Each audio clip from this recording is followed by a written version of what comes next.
The student academy, UPSC MPSC आणि स्पर्धा परीक्षा मार्गदर्शन केंद्र, Ashoknagar, Nanded. Good evening guys. चला पटापट काय करायचंय, जॉईन व्हायचंय. प्रत्येकाने काय करायचंय, जॉईन झाल्यानंतर लिंक शेअर करायची आहे. मी पण प्रत्येक ग्रुपवर मेसेज शेअर करून देतो, बरोबर. लेक्चर स्टार्टेड असा तुम्ही काय करा, तुम्ही जॉईन होऊन तुमचे जे काही व्हॉट्सॲप टेलिग्रामचे जे काही ग्रुप्स असतील, तुमचे वैयक्तिक तुमचे जे काही पर्सनल ग्रुप्स असतील, तर तिकडे तुम्ही ही लिंक काय करायची आहे, शेअर करायची आहे. चला पटापट शेअर करा. मी पण शेअर करतो. आजचा पार्ट 4 आहे. पहिला प्रश्न वाचला. पहिला प्रश्न राष्ट्रीय उत्पन्नावर देण्यात आलेला आहे. कशावर देण्यात आलेला आहे? राष्ट्रीय उत्पन्नावर देण्यात आलेला आहे. ओके, शीतल मॅडम तुम्ही आहेत का? काय हरकत नाही. चला पहिला प्रश्न घ्या मित्रांनो. पहिला प्रश्न घ्या. पहिल्या प्रश्नाचं उत्तर घ्या पटकन. वस्तू व सेवांचे उत्पादन घेत असताना भांडवली वस्तूंची झीज किंवा घसारा होत असतो किंवा त्यांची तुटफूट होत असते, म्हणजे डिप्रिसिएशन होत असतं. मग भारतात या घसाऱ्याचा जो काही दर आहे, बरोबर, तर तो खालीलपैकी कोण ठरवतो? चला, कोण उत्तर देतो मला? कोण उत्तर देतो? Nitin Rithe. Okay, very good. बघा मित्रांनो, हे सगळे जे प्रश्न आहेत, हे सगळेच्या सर्व जे काही प्रश्न आहेत किंवा आयोगाला अपेक्षित असणारे जे काही प्रश्न आहेत आणि आयोगाचे प्रिव्हियस इयरचे जे काही क्वेश्चन्स आहेत, हे सर्वच्या सर्व क्वेश्चन्स आपल्या इकॉनॉमिक्सच्या नोट्समध्ये अवेलेबल आहे. ज्यांना कोणाला आपल्या इकॉनॉमिक्सची नोट्स हवी असेल, ज्यांना कोणाला आपल्या सर्व चॅप्टरच्या इकॉनॉमिक्सच्या नोट्स हव्या असतील, त्यांनी काय करायचं आहे, मला व्हॉट्सॲपला फक्त इकॉनॉमिक्स नोट्स असं मला फक्त काय करायचं आहे, व्हॉट्सॲपला मेसेज करा. तुम्हाला त्या नोट्स काय करून देणार आहे, अवेलेबल करून देणार आहे मी. ओके, सो चलो, सगळ्यांनी उत्तर काय काय दिलेलं आहे? 2 उत्तर दिलेले आहे. चुकीचं उत्तर कोणाचं आहे? संदेश शेलार. संदेश शेलार मित्रा, उत्तर चुकलेलं आहे तुझा. संदेश उत्तर चुकलेलं आहे. वेदांत 2 और 1, कन्फ्यूज नको होऊ, एकच उत्तर दे मित्रा काहीतरी. वेदांत, डिप्रिसिएशन कॉस्ट जी काही असते, म्हणजे जे काही कॅपिटल गुड्स असतात, त्या कॅपिटल गुड्सची जी काही डिप्रिसिएशन कॉस्ट असते, ही depreciation cost per year declare केली जात असते. ही डिप्रिसिएशन कॉस्ट प्रत्येक वस्तूची, प्रत्येक कमोडिटीची काय असते, सेपरेट असते, बरोबर. सो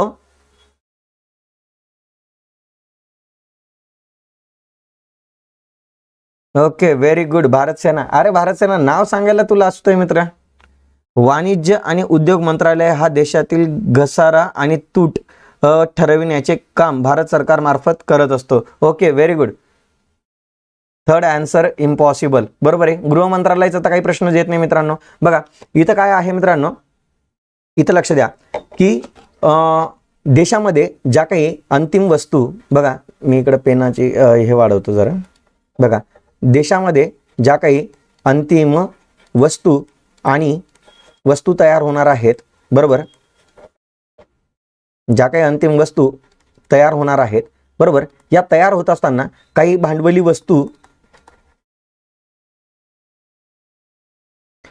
वस्तूंच्या सहाय्याने यांचं उत्पादन होत असतं, बरोबर. भांडवली वस्तू म्हणजे काय रे मित्रांनो? मशीन्स, बरोबर.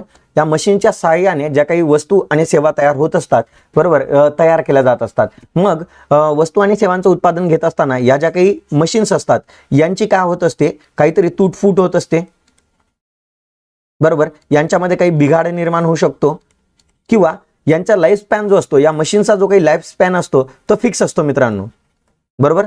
फॉर एक्झाम्पल, आपण जर म्हटलं एखादं मशीन आहे, त्या मशीनचा लाईफ स्पॅन 5 इयर्स आहे. किती आहे? एखाद्या मशीनचा लाईफ स्पॅन किती आहे?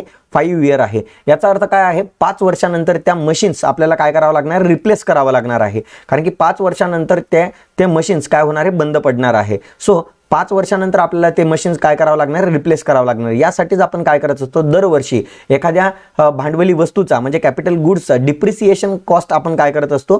ठरवत असतो. आणि ही जी डिप्रिसिएशन कॉस्ट असते मित्रांनो, ही ministry of commerce and industry तर्फे काय केला जात असतो? डिक्लेअर केला जात असतो. आणि हा दरवर्षी डिक्लेअर केला जात असतो.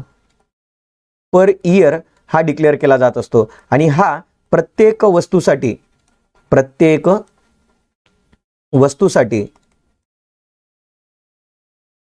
वेगवेगळा असतो.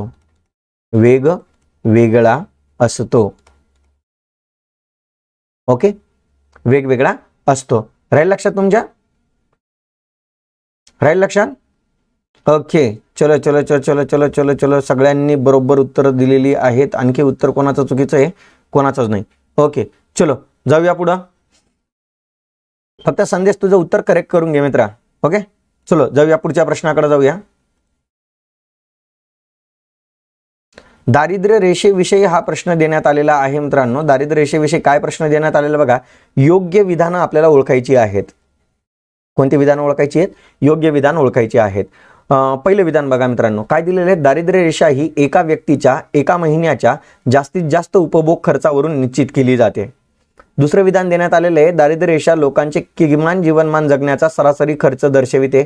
सामान्यतः कमी विकसित राष्ट्रे अत्यावश्यक गरजांवर तर विकसित राष्ट्रे जीवनमानाच्या संकल्पनेवर दारिद्र्य रेषेची काय करत असतात? निश्चिती करत असतात. चला सांगा बरं, कोण उत्तर देतं याचं? कोण उत्तर देतं?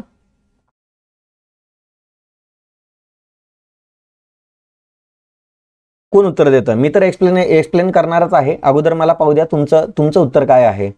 सर मला पंचवार्षिकच्या नोट्स पाहिजे होत्या. अरे श्रीरंग मित्रा, सॉरी, तुला आजही त्या नोट्स टाकायचं विसरलो मी. बरोबर, तर त्याही नोट्स टाकतो. निकिता मॅडम व्हेरी गुड, तुम्ही पण जॉईन झालेला आहे. चला, नाही समजला प्रश्न?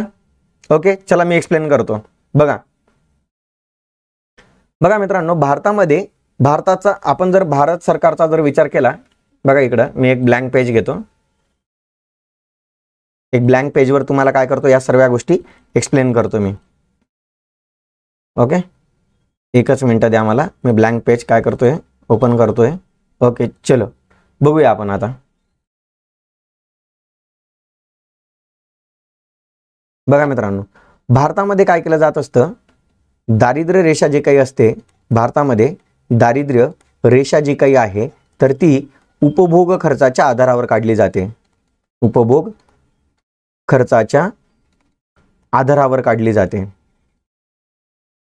बरोबर, मग हा जो उपभोग खर्च असतो, हा जो कन्झ्युम्शन एक्सपेंडिचर, बघा पॉवर्टी लाईन कशी डिराईव्ह केली जात असते, ही कन्झ्युम्शन एक्सपेंडिचरवरनं काय केली जात असते, डिराईव्ह केली जात असते.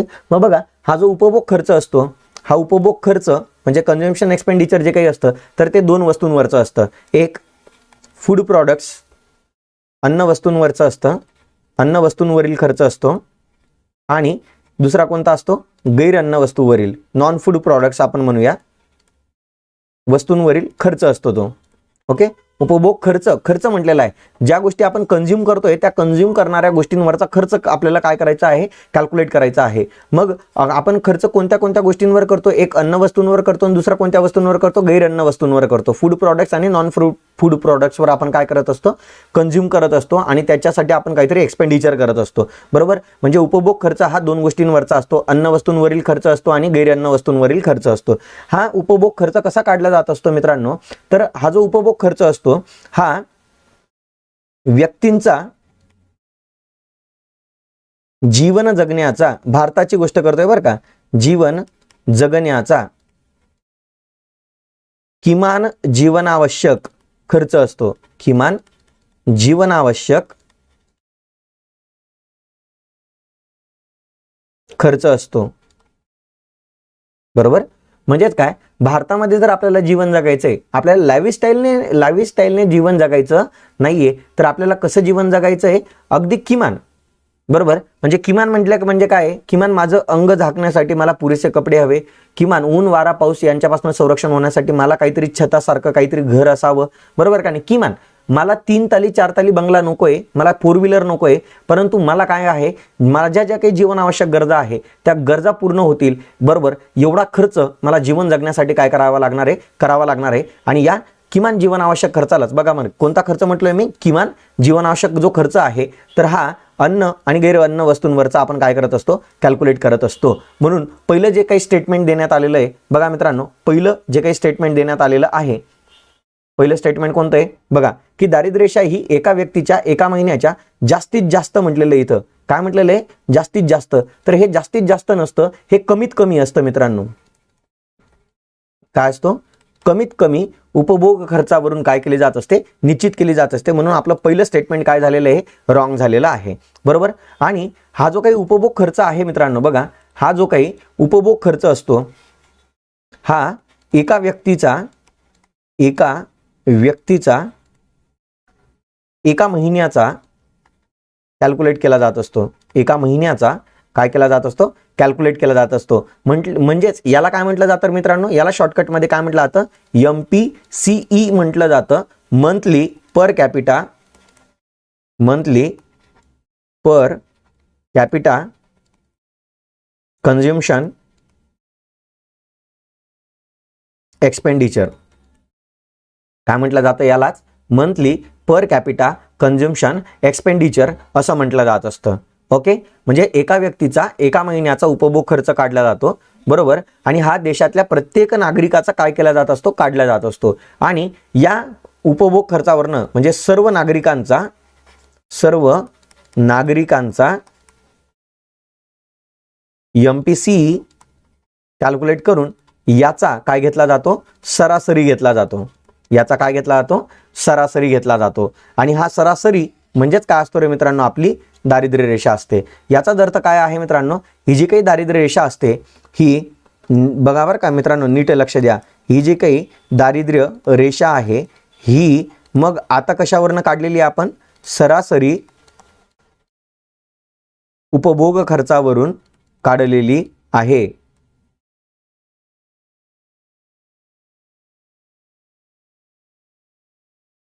ओके, कशावरनं काढतो, सरासरी उपभोग खर्चावरनं आपण काय करत असतो, कॅल्क्युलेट करत असतो, बरोबर. आणि बी विधान बघा, मग दारिद्र्य रेषा लोकांचे किमान जीवनमान जगण्याचा सरासरी खर्च असतो.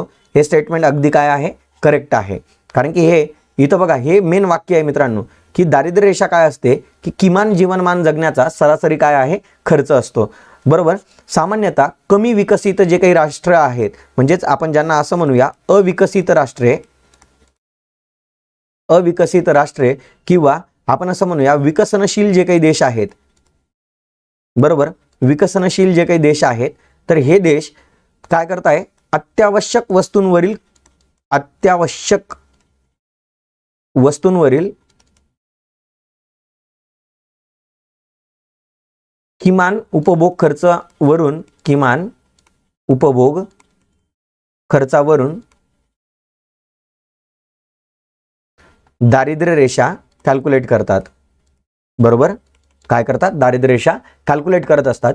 तर विकसित जे काही राष्ट्र आहेत तर ते जीवनमानाच्या संकल्पनेवर काय करत असतात, दारिद्र्य रेषेची काय करत असतात, निश्चिती करत असतात. म्हणून बी आणि सी हे जे काही स्टेटमेंट देण्यात आलेले मित्रांनो हे करेक्ट आहे आणि एस स्टेटमेंट काय आहे, रॉंग आहे. सो आपला आन्सर काय येणार आहे, करेक्ट. आपल्याला correct find out the correct sentence विचारलेलं आहे आणि बी आणि सी काय आहे, करेक्ट आहे. सॉरी मित्रांनो, इकडं बी आणि सी करून घ्या. 3 नंबरचा जो काही ऑप्शन आहे मित्रांनो किंवा 2 नंबरचा जो काही ऑप्शन आहे त्या 2 नंबरच्या ऑप्शनला करेक्शन करून घ्या. या प्रश्नामध्ये काय करायचंय, तुम्हाला एक करेक्शन करून घ्यायचं आहे. करेक्शन काय करायचं आहे, बी आणि सी करेक्ट आहे, बरोबर. मग तिथे तसा ऑप्शन आहे का, नाही. मग ऑप्शन नंबर जो काही 2 देण्यात आलेला आहे त्या ऑप्शन नंबर 2 लाच करेक्ट करून घ्या, बी अँड सी करून घ्या. ऑप्शन नंबर 2 लाच काय करून घ्या, बी आणि सी करेक्ट करून घ्या. ओके, समजलं का, चला समजलं का आता.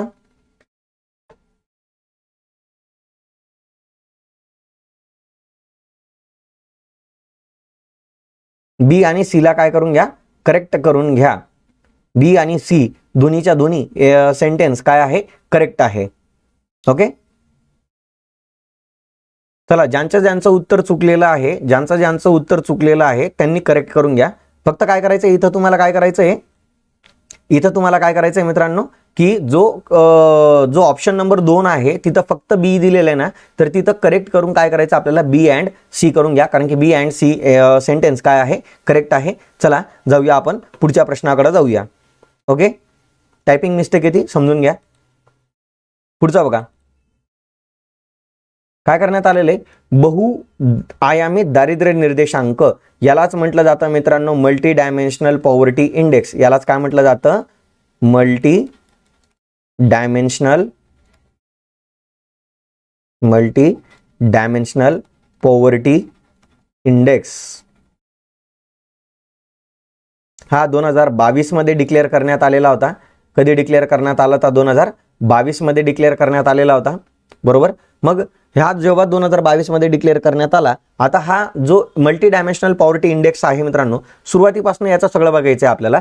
काय झालेलं होतं, जो HDR जाहीर केला जात होता, ह्युमन डेव्हलपमेंट रिपोर्ट जो काही जाहीर केला जात होता, या रिपोर्टमध्ये 1997ला बघा बरं का, या रिपोर्टमध्ये 1997ला ह्युमन पॉवर्टी इंडेक्स म्हणजेच काय, मानवी दारिद्र्य निर्देशांक, मानवी दारिद्र्य निर्देशांक काय केला जात होता, डिक्लेअर केला जात होता 1997 पासून. बरोबर. मग काय करण्यात आलं, 1997 पासून हा जो काही मानवी दारिद्र्य निर्देशांक जाहीर करण्यात येत होता, याला 2010 मध्ये कोणी रिप्लेस केलं, याला कोणी रिप्लेस केलं, HPI ला कोणी रिप्लेस केलं, replace by MPI, multi dimensional poverty इंडेक्सने. बरोबर. तर HPI हा काय होता, दारिद्र्य निर्देशांक होता, मानवी दारिद्र्य निर्देशांक होता, आणि तो एकाच महत्त्वाच्या घटकावरनं काय केला जात होता, कॅल्क्युलेट केला जात होता. परंतु इथं काय म्हटलेलं आहे की इथं ही जी काही पॉवर्टी आहे, हे जे काही दारिद्र्य आहे, हे मल्टी डायमेन्शनल आहे. दारिद्र्य आपण कुठल्याही एका घटकाच्या आधारावर मोजू शकत नाही, तर दारिद्र्य हे वेगवेगळ्या घटकांवर डिपेंड करतं. बघा, आपण दारिद्र्याचं मोजमाप कसं करू शकतो, उत्पन्नाच्या आधारावर करू शकतो, बरोबर का नाही. नंतर राहणीमानाच्या आधारावर करू शकतो, आरोग्याच्या आधारावर करू शकतो वर्गीकरण आपण, बरोबर का नाही. घराच्या आधारावर करू शकतो, वीज पुरवठा आहे की नाही, पाणी पुरवठा आहे की नाही, स्वच्छता आहे की नाही, बरोबर का नाही. अशा अनेक गोष्टींवरनं आपण दारिद्र्याचं काय करू शकतो, मोजमाप करू शकतो. बरोबर. परंतु इथं काय म्हटलेलं होतं, HPI मध्ये ठराविक घटकांच्या 1-2 घटकांच्या आधारावरच काय केलं जात होतं, दारिद्र्याचं मोजमाप केलं जात होतं. म्हणून काय करण्यात आलं होतं, 2010ला हा जो काही HPI होता, ह्युमन पॉवर्टी इंडेक्स होता, याला रिप्लेस केलं. कोणी रिप्लेस केलं, MPI ने, मल्टी डायमेन्शनल पॉवर्टी इंडेक्सने याला रिप्लेस केलं. मग हा जो MPI आहे, हा कोण डिक्लेअर करतं, हा MPI जो काही आहे हा कोण डिक्लेअर करतं, हा डिक्लेअर करतं UNDP आणि OPHI. UNDPचं लॉंग फॉर्म काय आहे, युनायटेड नेशन्स डेव्हलपमेंट प्रोग्राम, आणि OPHIचा लॉंग फॉर्म काय आहे, Oxford poverty and human development initiatives. या दोन ज्या काही संस्था आहेत, या एकत्रितपणे MPI तयार करतात आणि हा एकत्रितपणे काय करत असतात, जाहीर करत असतात. बरोबर. मग हा जो MPI काढला जात असतो मित्रांनो, हा महत्त्वाच्या 3 आयामांवरून काढला जातो. म्हणजेच आयाम म्हणजेच काय रे मित्रांनो, डायमेन्शन.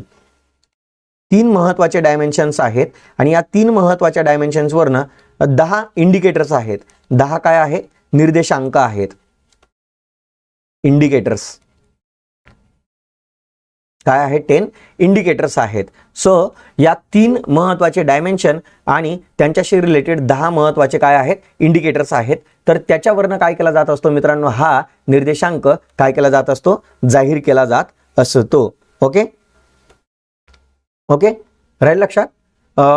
मग आता ते महत्त्वाचे, आता बघा आपण याच्यावर बहुआयामी दारिद्र्य निर्देशांकाचा जो चार्ट आहे तो आपण करंट अफेअरमध्ये कन्सिडर करणार आहोत. सो आता याच्यामध्ये एवढीच गोष्ट सध्या लक्षात ठेवायची आहे, कारण की हा करंट अफेअरवर आपण प्रश्न केलेला आहे, याच्यावर आपण कन्सेप्च्युअल प्रश्न फॉर्म केलेला नाहीये. सो बघा मित्रांनो, आता मग हा जो काही डिक्लेअर करण्यात येत आहे, हा यावर्षी जो काही डिक्लेअर करण्यात आलेला आहे, त्याची जी काही या वर्षाची थीम आहे, इथं असं म्हटलेलं आहे, united nation packing deprivation bundles to reduce multi dimensional poverty.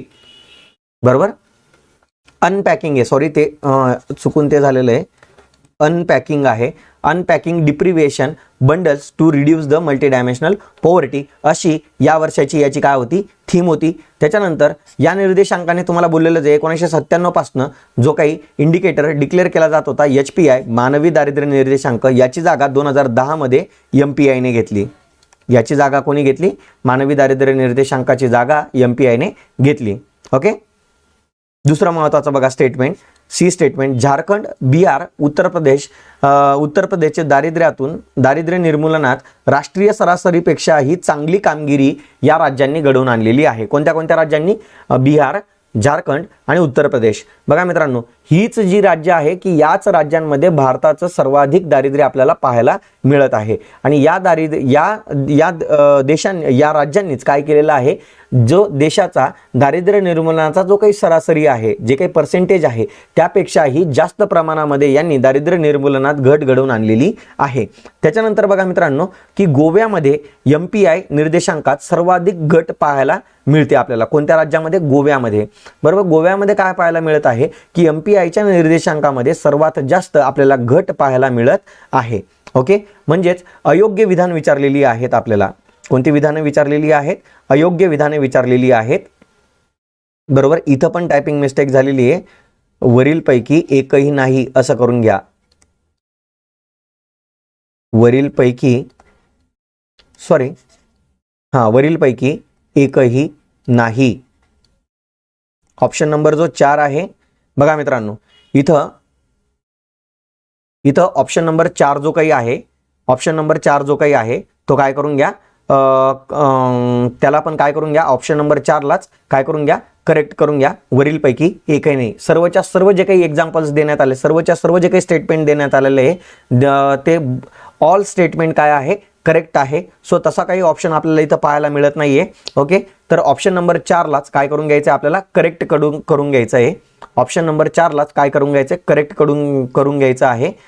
Okay, so वरीलपैकी एकही नाही असं त्याचं उत्तर पाहिजे होतं. ओके, वरीलपैकी सर्वच्या सर्व स्टेटमेंट काय आहे, एकही स्टेटमेंट चुकीचं नाहीये. All statements are correct. Okay, पुढे जाऊया. विधिता मॅडम काय म्हणतायत बघा. पवन, व्हेरी गुड मित्रा, तू पण जॉईन झाला का? Very good, very good. Okay, वरील भारत सेना काय म्हणतायत बघा की वरीलपैकी सर्व बहुआयामी दारिद्र्य निर्देशांक योग्य आहेत, म्हणून वरीलपैकी सर्व निर्देशांक बरोबर आहे. त्याचे उत्तर 4. ओके, हा पण टायपिंग मिस्टेक झाली सर. हो मित्रा, याच्यामध्ये पण टायपिंग मिस्टेक झालेली आहे. Okay, Deepak Patade sir, very good. बघा मित्रांनो, आपल्या लेक्चरला आज एकदम महान हस्ती जॉईन झालेले आहेत, दीपक पटाडे सर. दीपक पटाडे सरांना तुमच्यापैकी बरेच जण ओळखत असतील. इतिहास जबरदस्त शिकवतात, अगदी जबरदस्त शिकवणारे आपले दीपक पटाडे सर. हिस्ट्री, बरोबर, हिस्ट्री शिकवणारे दीपक पटाडे सर देखील आपल्या लेक्चरला जॉईन झालेले आहे. दीपक सर, तुमचं आभार मानतो मी की तुम्ही आपल्या लेक्चरला आलेत. ओके, चलो पुढे जाऊया मित्रांनो. पुढचा प्रश्न घेऊया. चला, चौथं विधान बघूया मित्रांनो. बिनचूक विधानं ओळखायला लावलेली आहे आपल्याला. बिनचूक म्हणजे काय रे मित्रांनो? बिनचूक म्हणजे काय? Correct. Which statement are correct. Correct statement आपल्याला काय करायचे, फाइंड आउट करायचे आहेत. आता बघा, ए स्टेटमेंटमध्ये काय देण्यात आलेले आहे, भविष्यात शक्य असणाऱ्या एखाद्या अनिश्चित स्वरूपाच्या खर्चाची काटेकोर तरतूद शक्य नसल्याने. बघा, अनेक वेळा काय होतं की आपण फ्युचरमध्ये एखादा खर्च करत असणार, जो काही खर्च केला जाणार आहे फ्युचरमध्ये, इन फ्युचर जो काही खर्च केला जाणार आहे त्याची आत्ताच आपण काटेकोरपणे तरतूद करू शकत नाहीये. बरोबर, आताच आपण त्याची काटेकोरपणे तरतूद करू शकत नाहीये. मग असा खर्च करण्यासाठी बघा मित्रांनो, असा खर्च करण्यासाठी बरोबर जे काही अनुदान मागितलं जातं, जी काही ग्रँट मागितली जाते, बरोबर, तर जे काही आपण असं म्हणूया, जी काही ग्रँट मागितली जाते, अनुदान मागितलं जातं, त्या अनुदानाला काय म्हटलं जातं, तर इथं अधिक अनुदान म्हटलेलं आहे. तर अधिक अनुदान नाही म्हटलं जात मित्रांनो, यालाच काय म्हटलं जातं, पत अनुदान किंवा यालाच प्रत्यय अनुदान असं म्हटलं जातं. आणि यालाच वोट ऑफ क्रेडिट असं म्हटलं जातं मित्रांनो. वोट ऑफ क्रेडिट, की फॉर एक्झाम्पल आपल्याला काय करायचं आहे, फ्युचरमध्ये काय करायचं आहे, एक 7 ते 8 महिन्यानंतर आपल्याला काय करायचं आहे, एखादं घर बांधायचं आहे. तर मला सांगा मित्रांनो, आजच त्या घराची एक्झॅक्ट रक्कम तुम्ही काय करू शकता, फायनलाइज करू शकतात का?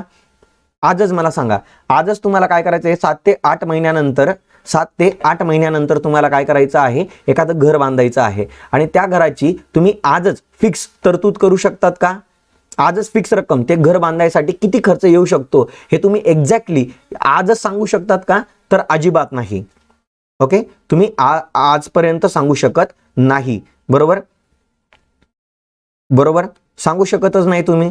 बरोबर, त्याच्यामुळे काय आहे मित्रांनो, अशा प्रकारचा खर्च जर भविष्यात काय होणार आहे, वाढून जाणार आहे. भविष्यात काय होऊन जाणार आहे, अशा प्रकारचा खर्च वाढून जाणार आहे. मग हा खर्च काढण्यासाठी काय कोणतं अनुदान मागितलं जात असतं, पत अनुदान किंवा प्रत्येक अनुदानाची काय केली जात असते, सरकारकडे मागणी केली जात असते आणि यालाच इंग्लिशमध्ये वोट ऑफ क्रेडिट म्हटलं जात असतं, अधिक अनुदान म्हटलं जात नसतं. मग अधिक अनुदान काय असतं मित्रांनो, एक्सेस ग्रँट म्हटलेलं आहे. एक्सेस ग्रँट काय म्हटलेलं आहे, नावातच दिलेलं आहे की एखाद्या गोष्टीसाठी ठरवून दिलेला जो काही खर्च आहे या खर्चापेक्षाही जास्त खर्च होऊन गेलेला आहे.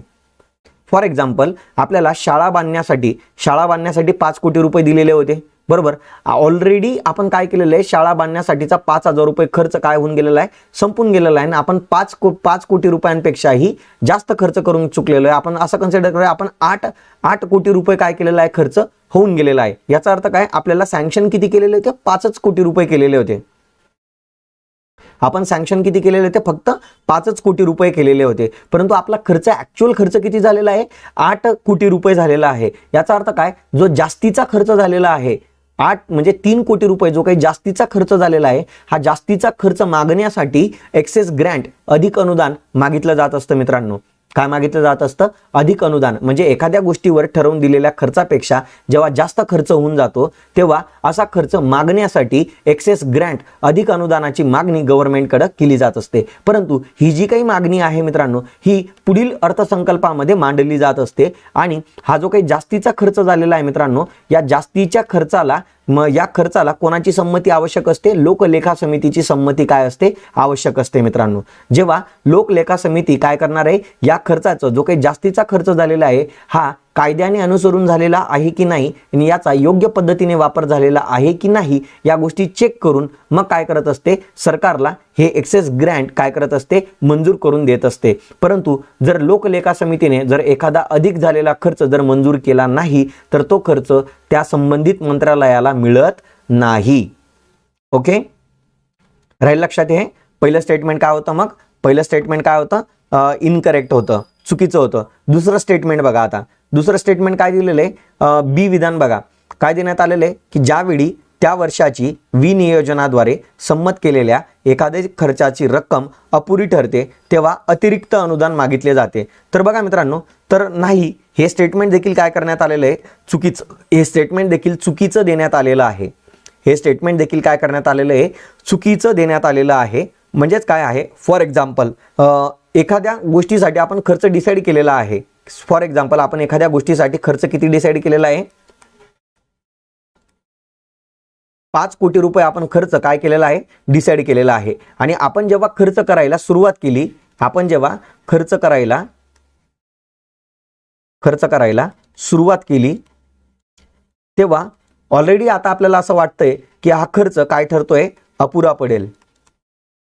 हा खर्च काय पडेल, अपूर्ण ठरणार आहे. याच्यासाठी आपल्याला आणखी अनुदानाची, आणखी रकमेची काय आहे, गरज आहे. मग अशा वेळी जे काही अनुदान मागितलं जात असतं मित्रांनो, त्यालाच सप्लिमेंटरी ग्रँट म्हटलं जातं. सप्लिमेंटरी ग्रँट म्हटलं जातं. आणि त्यालाच काय म्हटलं जातं, अनुपूरक अनुदान म्हटलं जातं. अनुपूरक अनुदान म्हटलं जातं.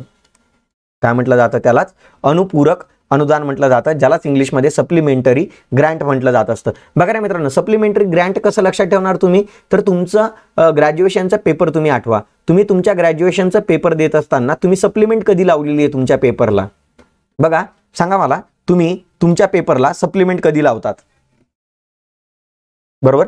तुम्ही तुमच्या पेपरला सप्लिमेंट कधी लावलेली आहे, जेव्हा तुम्हाला जी काही आन्सर शीट मिळालेली आहे, आन्सर रायटिंगसाठी जी काही आन्सर शीट मिळालेली आहे, ती आन्सर शीट आन्सर लिहिण्यासाठी काय ठरते, अपूर्ण ठरते, बरोबर. ती काय ठरते, अपूर्ण ठरते. तुम्हाला आणखी जास्त पेजेसची गरज आहे, यासाठी तुम्ही काय करत आहेत, सप्लिमेंट मागतात. सेम पद्धतीने इथं आहे मित्रांनो, एखाद्या गोष्टीवर खर्च करण्यासाठी जी काही रक्कम डिसाईड करून दिलेली आहे यापेक्षाही तुम्हाला जास्त रकमेची आवश्यकता आहे, बरोबर. म्हणून तुम्ही त्यासाठी कोणतं काय मागत असतात, सप्लिमेंटरी ग्रँट मागत असतात. ओके, म्हणजे दोन्हीच्या दोन्ही स्टेटमेंट काय करण्यात आलेले मित्रांनो, चुकीचे देण्यात आलेले आहेत. दोन्हीच्या दोन्ही स्टेटमेंट काय करण्यात आलेले आहे, चुकीचे देण्यात आलेले आहेत. आणि आपल्याला विचारलेलं काय आहे, बिनचूक. आपल्याला विचारलेलं काय, करेक्ट सेंटेन्स आपल्याला ओळखायला लावलेले आहे. ए आणि बी दोन्हीही नाहीत. ए आणि बी दोन्ही स्टेटमेंट करेक्ट नाही आहेत. ओके, म्हणजे ऑप्शन नंबर काय येणार आहे 4. परंतु इथं एक नवीन अनुदानाची मागणी आपल्या डोळ्यासमोर आलेली आहे. कोणती अनुदानाची मागणी आलेली होती? अतिरिक्त अनुदान, ज्यालाच ॲडिशनल ग्रँट आपण असं म्हणतोय. ॲडिशनल ग्रँट म्हणजे काय असते मित्रांनो समजून घ्या. बघा लक्ष द्या, ॲडिशनल ग्रँट म्हणजे काय असते समजून घ्या, नीट समजून घ्या मित्रांनो. फार महत्त्वाच्या ग्रँट्स आहेत या. इथं आपण 4 ग्रँट एक्सप्लेन केलेले आहे. बरोबर. ॲडिशनल ग्रँट काय असते मित्रांनो? जेव्हा आपण काय केलेलं आहे, एखादी गोष्ट आपण काय म्हणतोय, जेव्हा एखादी गोष्ट आपण विचारात नाही राहिलेली आपल्या, बरोबर, अर्थसंकल्प तयार करत असताना आपण एखाद्या गोष्टीवरचा खर्च मांडायचं काय करून गेलो, विसरून गेलो आपण, बरोबर, आणि ती गोष्ट भविष्यात नंतर उद्भवली, तेव्हा अशा गोष्टीवर खर्च करण्यासाठी जे अनुदान मागितलं जात असतं त्यालाच ॲडिशनल ग्रँट म्हटलं जात असतं, अतिरिक्त अनुदान म्हटलं जात असतं. ओके. बघा रे मित्रांनो, मग इथं आन्सर शीट अपूर्ण पडल्यास, बरोबर आहे आकाश, व्हेरी गुड, बरोबर, संबंधित कामाविषयक रक्कम अपुरी ठरल्यावरती त्यासाठी ठेवलेले राखीव भांडवल, म्हणजेच नाही, राखीव भांडवल नसतं मित्रांनो, हे भारत सेना कोणी त्याच्यासाठी सेपरेट राखीव भांडवल ठेवलं जात नाही. बघा, इथंच तर तुम्ही चुका करतात मित्रांनो. तुम्ही समजून तर घेता परंतु तुमचं समजणं चुकीचं असतं. तर बघा, भारत सेना कोण आहे, तुमचं उत्तर चुकलेलं आहे मित्रांनो. त्याच्यासाठी काय आहे, राखीव भांडवल ठेवलं जात नाही. तर ते काय असतं मित्रांनो, राखीव भांडवल नसतं. कुठल्याच गोष्टीसाठी आपण राखीव गोष्ट म्हणजे कुठल्याच खर्चासाठी आपण रक्कम राखून ठेवू शकत नाही. ओके, ही एक गोष्ट लक्षात ठेवायची आहे. ओके. मग इथं आपण 4 ग्रँट बघितल्या. पहिली ग्रँट कोणती बघितली रे मित्रांनो आपण? पत अनुदान किंवा प्रत्यय अनुदान, वोट ऑफ क्रेडिट. जेव्हा आपण वोट ऑफ क्रेडिट काय असतं पुन्हा एकदा सांगतो, जेव्हा भविष्यातल्या एखाद्या गोष्टीसाठी आपण आजच काटेकोरपणे तरतूद करू शकत नाही, बरोबर, मग अशा गोष्टींसाठी खर्च करण्यासाठी नंतर जी काही अनुदानाची मागणी केली जात असते त्या अनुदानाच्या मागणीलाच पत अनुदान किंवा प्रत्यय अनुदान किंवा ज्यालाच वोट ऑफ क्रेडिट असं म्हटलं जात असतं. बरोबर. 2 नंबरची ग्रँट बघितली आपण, अधिक अनुदान, एक्सेस ग्रँट बघितले. जेव्हा एखाद्या गोष्टीवरचा ठरवून दिलेला खर्च जास्त होऊन जातो, बरोबर, तेव्हा हा जास्तीचा खर्च मागण्यासाठी अधिक अनुदानाची, एक्सेस ग्रँटची मागणी केली जात असते. आणि एक्सेस ग्रँट जी काही आहे ती पुढील अर्थसंकल्पामध्ये नेक्स्ट इयरच्या बजेटमध्ये मागितली जात असते. परंतु नेक्स्ट इयरच्या बजेटमध्ये मांडताना तिला कोणाची मान्यता आवश्यक आहे? लोकलेखा समितीची, पब्लिक अकाउंट कमिटीची तिला काय असते, मान्यता प्राप्त असावी लागते. जर पब्लिक अकाउंट कमिटीने जर तिला मान्यता दिली नाही तर तो खर्च आपल्याला पुन्हा परत कधीच मिळणार नाही. ओके. 3 नंबरचा आपण काय अनुदानाची मागणी बघितली, ती कोणती होती? अनुपूरक अनुदान, सप्लिमेंटरी ग्रँट. सप्लिमेंटरी ग्रँट म्हणजे कोणती ग्रँट असते मित्रांनो, की अशा गोष्टींवरचा खर्च आहे की समजा एखाद्या गोष्टीवर ठरवून दिलेला जो काही खर्च आहे तो खर्च त्या वर्षासाठी काय ठरत आहे, अपुरा ठरत आहे, तेव्हा सप्लिमेंटरी ग्रँटची मागणी केली जात असते. आणि ॲडिशनल ग्रँट काय असते, एखादी विचारात न घेतलेली बाब जर अचानकपणे उद्भवली तर अशा गोष्टींवर खर्च करण्यासाठी ॲडिशनल ग्रँट मागितली जात असते. ओके, समजले? 4च्या 4 ग्रँट समजल्या. ओके, चलो पुढच्या प्रश्नाकडे जाऊया. 5वा प्रश्न काय आहे? भारताच्या संचित निधीमध्ये, म्हणजे संचित निधी म्हणजे कोणता फंड? कन्सॉलिडेटेड फंड मध्ये खालीलपैकी कोणत्या रकमांचा समावेश केला जातो? सगळ्यात पहिले बघा मित्रांनो, हा जो संचित निधी असतो, नीट लक्ष द्या, हा जो संचित निधी असतो, हा संचित निधी केंद्राचा आणि राज्यांचा वेगवेगळा असतो. केंद्राचा आणि राज्यांचा कसा असतो? वेगवेगळा असतो. ओके. मग बघा, जो केंद्राचा संचित निधी असतो, जो काही केंद्राचा संचित निधी आहे, बरोबर, तर हा आहे कलम 266(1) नुसार याचं कलम देण्यात आलेलं आहे. कलम 266(1) नुसार केंद्र सरकारचा संचित निधी जमा होत असतो. बरोबर, हा तयार करण्यात आलेला आहे. कलम 266(1) नुसार हा तयार करण्यात आलेला आहे. ओके. मग याच्यामध्ये काय असतं? गव्हर्नमेंटचं ऑल टॅक्स इन्कम असतं. बरोबर. दुसरी महत्वाची गोष्ट काय आहे की गव्हर्नमेंट बॉरोविंग्स म्हणजेच भारत सरकार जे काही, बघा, म्हणजे पहिलं स्टेटमेंट काय आहे? करेक्ट आहे. बरोबर. दुसरं स्टेटमेंट काय म्हणते? सरकारने घेतलेली सर्व कर्जे, म्हणजेच ऑल गव्हर्नमेंट बॉरोइंग, म्हणजे सरकारने जे काही परकीय कर्ज घेतलेले असतील, अंतर्गत कर्ज घेतलेले असतील, हे सर्वच्या सर्व घेतलेली कर्जे गव्हर्नमेंटचं काय असतं? संचित निधीमध्ये ठेवले जात असतात. त्याच पद्धतीने loan recovery, loan recovery. Okay, म्हणजेच जे काही आपण केंद्र सरकार काय करत असते, राज्यांना कर्ज वाटत असते, केंद्रशासित प्रदेशांना कर्ज वाटत असते, सार्वजनिक उद्योगांना कर्ज वाटत असते, त्याच पद्धतीने इतर देशांना देखील कर्ज वाटत असते. आणि जेव्हा या कर्जांची परतफेड केली जात असते तेव्हा ही आलेली जी काही परतफेड असते मित्रांनो, ती देखील भारताच्या संचित निधीमध्ये ठेवली जात असते. बरोबर. आणि 3 नंबरचं जे काही आहे मित्रांनो, ते काय म्हटलेलं आहे, लोकांच्या जमा राशी म्हणजेच small savings of people, small savings of peoples. Okay, provident fund, provident fund. बरोबर, इत्यादी दिलेलं आहे. बघा मित्रांनो, तर इथं महत्त्वाची गोष्ट काय आहे मित्रांनो, बी स्टेटमेंट करेक्ट आहे, परंतु इथं हे जे काही स्टेटमेंट देण्यात आलेले सी स्टेटमेंट, तर याच्यामध्ये काय करण्यात आलेलं आहे की लोकांच्या जमा राशी ज्या काही आहे, स्मॉल सेव्हिंग्ज ज्या काही आहेत, भविष्य निर्वाह निधी जे काही आहे, प्रॉव्हिडंट फंड जे काही असतं मित्रांनो, तर हे जात असतं पब्लिक अकाउंटमध्ये जात असतं. हे कोणत्या अकाउंटला पैसे जमा होत असतात, पब्लिक अकाउंटला, ज्यालाच मराठीमध्ये सार्वजनिक लेखे म्हटलं जातं. काय म्हटलं जातं, सार्वजनिक लेखे म्हटलं जातं. ओके, पब्लिक अकाउंट, या पब्लिक अकाउंटमध्ये काय केलं जात असतं, हा पैसा जमा होत असतो, हा भारताच्या संचित निधीमध्ये जमा होत नसतो. ओके, आणि तिसरं सगळ्यात महत्त्वाचं काय देण्यात आलेलं आहे की चौथं जे काही स्टेटमेंट देण्यात आलेलं आहे, तर जे काही पब्लिक सेक्टर अंडरटेकिंग्ज आहेत, PSUज आहेत, यांना मिळालेलं जे काही प्रॉफिट आहे, यांना मिळालेला प्रॉफिट आणि यांना मिळालेला जे काही डिव्हिडंड असणार आहे, डिव्हिडंड जो काही असणार आहे, हा डिव्हिडंड देखील भारताच्या संचित निधीमध्ये काय केला जात असतो, ठेवला जात असतो. ओके, हे राहील लक्षात मित्रांनो. म्हणजेच काय आहे, A, B आणि D स्टेटमेंट काय आहे, करेक्ट आहे, आणि C काय आहे, इनकरेक्ट आहे. म्हणजे ऑप्शन नंबर काय येणार आहे, 3. ऑप्शन नंबर काय येणार आहे, A, B आणि D. ऑप्शन नंबर किती येणार आहे, 3 येणार आहे. ऑप्शन नंबर किती येणार आहे, sir you forgot to unbold the answer. Okay, काही हरकत नाही आकाश मित्रा, एखादा समजून घ्यायचं, एखाद्या वेळी समजून घ्यायचं, एखाद्या प्रश्नामध्ये राहून जातं. ओके, एखाद्या प्रश्नामध्ये समजून घेत चालायचं. ओके ओके, चलो मित्रांनो, लिंक शेअर करायला विसरायचं नाही बरं का, लिंक शेअर करायला विसरायचं नाही. पुढं बघा, चला लिंक शेअर करून देत चला. आणि बघा मित्रांनो, हा जो काही कन्सॉलिडेटेड फंड आहे मित्रांनो, बघा इकडे बघा, हा जो काही कन्सॉलिडेटेड फंड आहे, या कन्सॉलिडेटेड फंड मधून 2 प्रकारचा खर्च केला जात असतो. बघा, कन्सॉलिडेटेड फंड जो काही असतो, आपण त्याच्यासोबत काही तो मुद्दा आपण बघतोय बरं का मित्रांनो. कन्सॉलिडेटेड जो काही फंड असतो, याच्यातनं होणारा खर्च जो काही असतो तो 2 प्रकारचा असतो. एक आहे चार्ज एक्सपेंडिचर, चार्ज एक्सपेंडिचर आहे, ज्यालाच आपण काय म्हणतोय, प्रभारित खर्च आहे. आणि दुसरा काय आहे, मतदानित खर्च आहे, मतदानित खर्च आहे.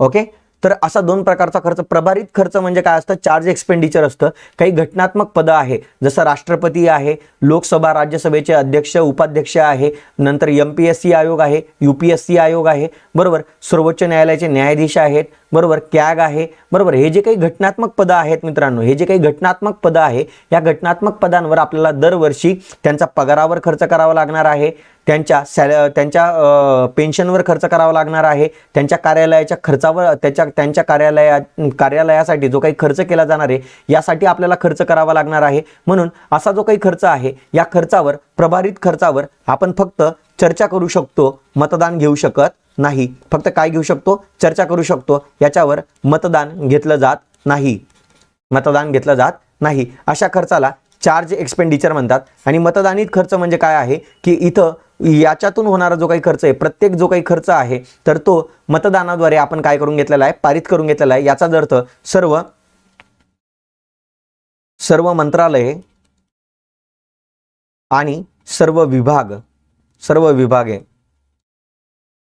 यांचा होणारा खर्च, यांचा होणारा जो काही खर्च आहे, हा देखील कन्सॉलिडेटेड फंड मधून काय केला जात असतो, केला जात असतो. ओके, चलो पुढे जाऊया, पुढच्या प्रश्नाकडे जाऊया. आज खूप स्लो झालेलो आहे आपण, चला पटापट. राजकोषीय तूट, राजकोषीय तूट, फिस्कल डेफिसिट. फिस्कल डेफिसिट काय असते मित्रांनो, बघा इकडे बघा, प्रश्न पहिले समजून घ्या. चला पहिले प्रश्न समजून घ्या, प्रश्न समजून घेऊ आणि मग आपण पुढे जाऊया. ओके, प्रश्न समजला. फिस्कल डेफिसिटचे आपल्याला काय करण्यात आलेले, फॉर्म्युले विचारण्यात आलेले आहेत. ओके, मग हा जो काही फॉर्म्युला आहे हा कसा आपल्याला लक्षात ठेवायचा आहे, तर बघा इकडे बघा. सगळ्यात पहिला फॉर्म्युला मी लिहितोय की सगळ्यात पहिले काय होतं रे मित्रांनो, हे जे काही राजकोषीय जी काही तूट होती, राजकोषीय जी काही तूट होती मित्रांनो, ही राजकोषीय तूट कशी काढली जात होती, अर्थसंकल्पीय तूट, अर्थसंकल्पीय तूट प्लस सरकारने घेतलेली कर्जे, सरकारने घेतलेली कर्जे, असा याचा फॉर्म्युला होता. परंतु काय झालेलं होतं, 1997-98 ला जी चलन विषयक समिती स्थापन झालेली होती, कोणाच्या अध्यक्षतेखाली, कोणाच्या अध्यक्षतेखाली रे मित्रांनो, चलन विषयक समिती कोणाच्या अध्यक्षतेखाली स्थापन झालेली होती, सांगा पटकन मला. ही जी काही चलन विषयक जी काही समिती होती, बघा मित्रांनो, ही जी काही चलन विषयक जी काही समिती होती, या समितीने काय सांगितलेलं होतं, ही जी समिती होती या समितीने काय सांगितलेलं होतं, समितीचं नाव तुम्हाला आठवतंय का, बघा, सुखमोय चक्रवर्ती. ओके, या समितीने काय सांगितलेलं होतं की तुटीचा अर्थभरणा करण्यासाठी, तुटीचा अर्थभरणा करण्यासाठी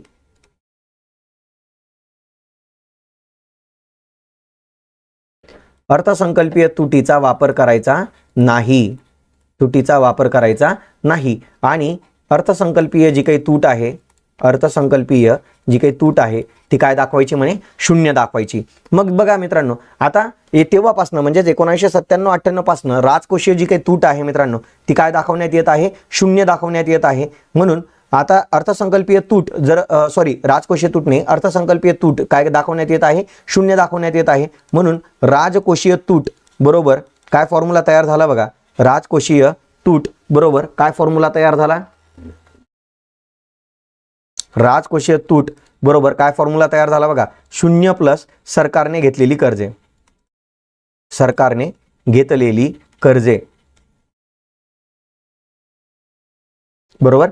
आणि म्हणून शून्य प्लस सरकारने घेतलेली कर्जे म्हणजेच काय, सरकारने घेतलेली कर्जे.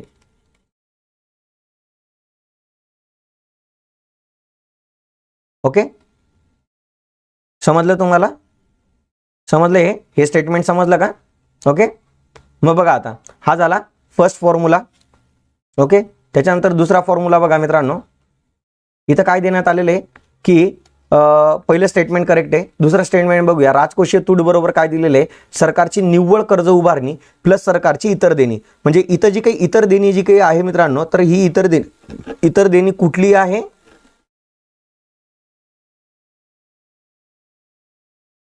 पब्लिक अकाउंट मधील म्हणजेच सार्वजनिक लेख्यांमधील देणी.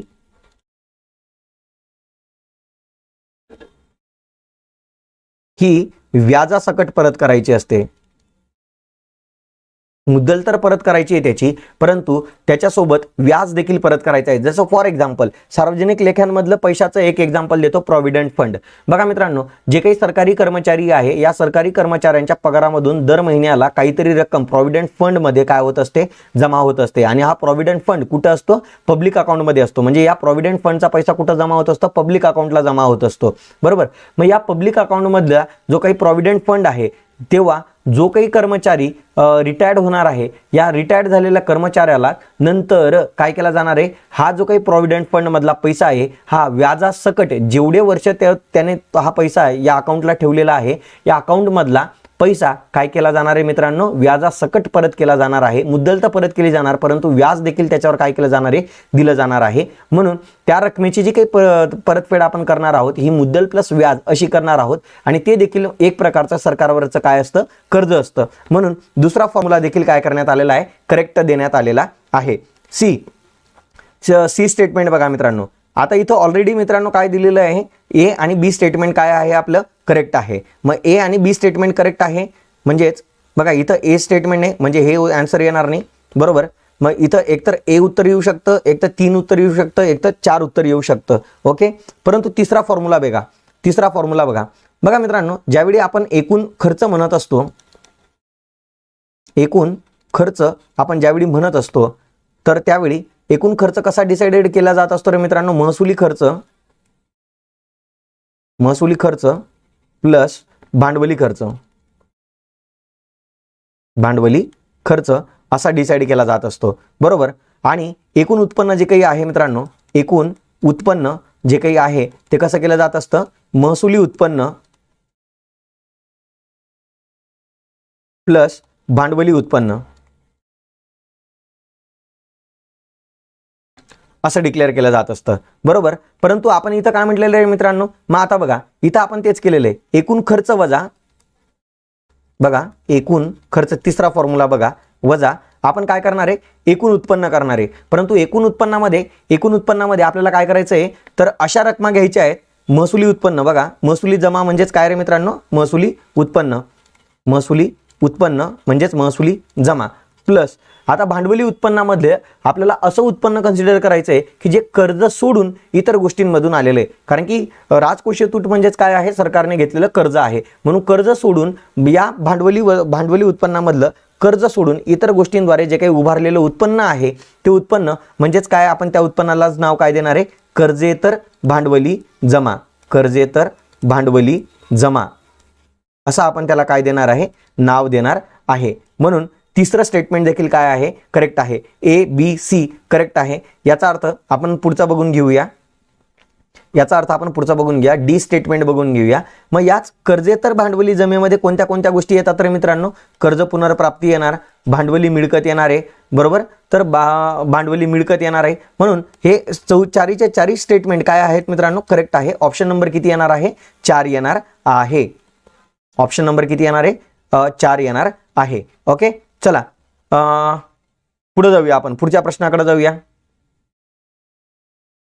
व्यवसाय कराबद्दल काही स्टेटमेंट देण्यात आलेली आहे, ती आपल्याला अचूक विधानं ओळखायची आहे. म्हणजेच करेक्ट सेंटेन्स काय करायचे? आपल्याला फाइंड आउट करायचे आहे. मग पहिलं बघा, हा केंद्र सरकारचा प्रत्यक्ष कर आहे जो राज्यघटनेतील कलम 276 तसेच केंद्र सूचीतील विषय क्रमांक 60 अन्वये व्यवसाय, व्यापार व रोजगारावर आकारते. हे स्टेटमेंट बिलकुलच काय आहे मित्रांनो? करेक्ट नाहीये. तर हे स्टेटमेंट काय आहे? रॉंग आहे. आता महत्वाची गोष्ट काय आहे मित्रांनो? हा व्यवसाय कर जो काही आहे, बघा मित्रांनो, हा व्यवसाय जो काही कर आहे, हा व्यवसाय कर हा कोणाचा आहे? केंद्र सरकारचा नसून हा कोणाचा प्रत्यक्ष कर आहे? राज्य सरकारचा प्रत्यक्ष कर आहे. कोणाचा प्रत्यक्ष कर आहे? हा राज्य सरकारचा प्रत्यक्ष कर आहे. आणि ज्याचं कलम एक्झॅक्टली कलम बरोबर देण्यात आलेले 276 देण्यात आले आहे. आणि हा केंद्र सूचीतील विषय नसून हा राज्य सूचीतील विषय आहे. विषय क्रमांक किती आहे? राज्य सूचीतील विषय क्रमांक 60 मध्ये देण्यात आलेला आहे. मग हा राज्य सरकारचा प्रत्यक्ष कर आहे आणि हा राज्य सूचीतील विषय क्रमांक 60 मध्ये देण्यात आलेले आहे. यासाठी कलम कोणता आहे? 276 आहे. आणि विषय क्रमांक 60 मध्ये काय देण्यात आलेलं आहे की राज्य सरकार व्यवसाय असेल, बरोबर, व्यापार असेल किंवा रोजगारावर हा कर आकारू शकते. म्हणून पहिलं स्टेटमेंट काय करण्यात आलेलं आहे? चुकीचं देण्यात आलेलं आहे मित्रांनो.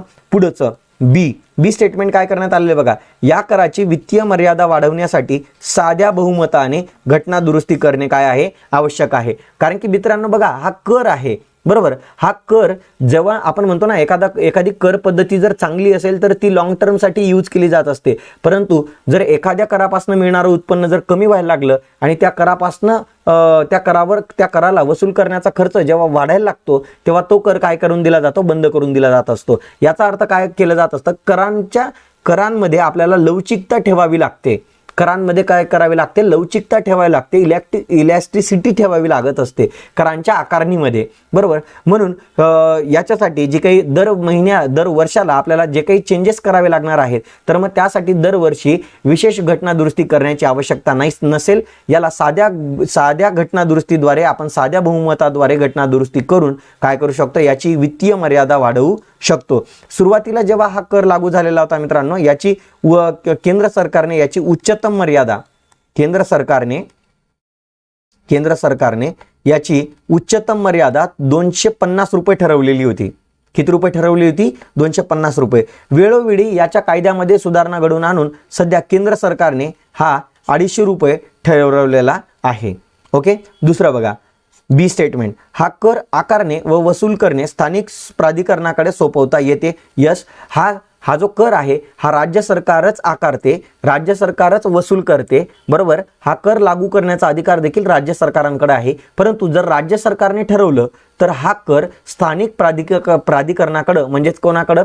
महानगरपालिकांकडं, नगरपंचायतींकडं, बरोबर, ग्रामपंचायतींकडं हा कर वसूल करायला दिला जाऊ शकतो. ओके. परंतु आजपर्यंत कोणत्याच राज्य सरकारने दिलेलं नाहीये. परंतु इथं म्हटलेलं आहे सोपवता येते. बरोबर, सोपवता येऊ शकतं. म्हणून सी स्टेटमेंट काय आहे? करेक्ट आहे. डी स्टेटमेंट बघा काय देण्यात आलेलं आहे की हा कर केंद्र सूचीतील असल्याने राज्य कायदा असंवैधानिक ठरत नाही. आताच आपण म्हटलं हा केंद्र सूचीचा विषयच नाहीये, हा राज्य सूचीचा विषय आहे. म्हणून बघा मित्रांनो, हा राज्य सूचीचा विषय असल्याने राज्य सरकारने जर एखादा कायदा केला तर हा असंवैधानिक ठरणार नाही. बरोबर. म्हणून बी आणि सी स्टेटमेंट काय आहे? करेक्ट आहे. आणि ए आणि डी स्टेटमेंट काय आहे? इनकरेक्ट आहे. आपल्याला अचूक विधान विचारलेले करेक्ट स्टेटमेंट कोणते? बी अँड सी. बी अँड सीचा ऑप्शन काय? पर्याय क्रमांक 1. बघा कोणी कोणी उत्तर दिलेले आहे. समीक्षा देश. थँक्यू समीक्षा मॅडम. फक्त लिंक शेअर करायला विसरायची नाही मित्रांनो, लिंक शेअर करायला विसरायची नाही. जे नवीन जॉईंट होत आहेत त्यांनी काय करायचंय? लिंक शेअर करायला विसरायचं नाहीयेत. Okay. Sir we are very very lucky because you are teaching lecture freely on YouTube. Yes, म्हणून तर म्हणतोय ना मी, म्हणून तर म्हणतोय तुम्ही तुम्हाला जर फ्रीमध्ये कंटेंट मिळतोय तर तुम्ही जास्तीत जास्त शेअर केला पाहिजे, तुमच्या मित्रांपर्यंत पोहोचवला पाहिजे. ओके. चला पुढच्या प्रश्नाकडे जाऊया. काय करण्यात आलेलं आहे?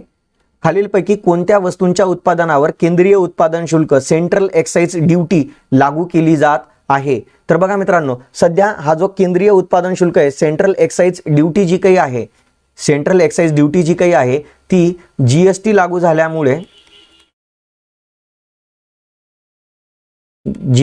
झाल्यामुळे काय करण्यात आलेली आहे? रद्द करण्यात आलेली आहे. रद्द करण्यात आलेली आहे. बरोबर. परंतु अशा काही वस्तू आहेत मित्रांनो की ज्या आजही जीएसटी मध्ये समाविष्ट झालेल्या नाहीयेत. मग अशा कोणत्या कोणत्या वस्तू आहे की ज्या अजूनही जीएसटी मध्ये समाविष्ट झालेल्या नाहीयेत आणि ज्यासाठी आजही केंद्रीय उत्पादन शुल्क लागू केला जात आहे? मग अशा कोणत्या कोणत्या वस्तू आहे बघा की ज्या जीएसटी मध्ये समाविष्ट झालेल्या नाहीये? कच्चे पेट्रोलियम आहे, पेट्रोल आहे, डिझेल आहे, विमान इंधन आहे, नैसर्गिक वायू आहे, या देखील वस्तू जीएसटी मध्ये समाविष्ट झालेल्या नाहीये. त्याच पद्धतीने तंबाखू आणि तंबाखूजन्य उत्पादने हे देखील जीएसटी मध्ये समाविष्ट झालेलं नाहीये. बरोबर. तर केंद्रीय उत्पादन शुल्क या वरच्या तीनही वस्तूंवर केंद्रीय उत्पादन शुल्क लागू केला जातो. केंद्रीय उत्पादन शुल्क लागू केला जातो. केंद्रीय उत्पादन शुल्क लागू केला जातो. बरोबर. म्हणजेच हे वरचे तिघ जे काही विषय देण्यात आलेले मित्रांनो हे केंद्र सूचीमधील आहे. हे कोणत्या सूचीमधले आहे? केंद्र सूचीमधले विषय आहेत. बरोबर. आणि या केंद्र सूचीमधल्या विषयांवर केंद्रीय उत्पादन शुल्क लागू केला जात होता. परंतु या सगळ्या ज्या वस्तू आहेत या वस्तू अजूनही जीएसटी मध्ये समाविष्ट झालेल्या नाहीयेत. सो आजही या वस्तूंवर काय केला जात आहे? केंद्रीय उत्पादन शुल्क लागू केला जात आहे. परंतु या तीन प्रकारच्या वस्तू जर सोडल्या, तर बाकी सर्व